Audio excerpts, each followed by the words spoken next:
Hi everyone and welcome. In this tutorial, I'll show you how to use what3words in Swisstopo.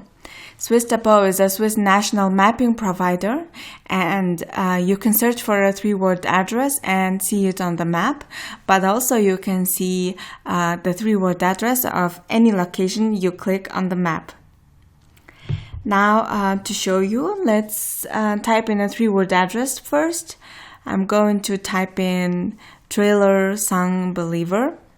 As you can see, this pin just dropped where this location is, and you can change the map's background. So I'm going to choose aerial imagery, and you can zoom in to see from close. Now let's click somewhere on the map, say here. You have to right click on the mouse. The window just appeared that shows the coordinates of this location and the 3-word address down here.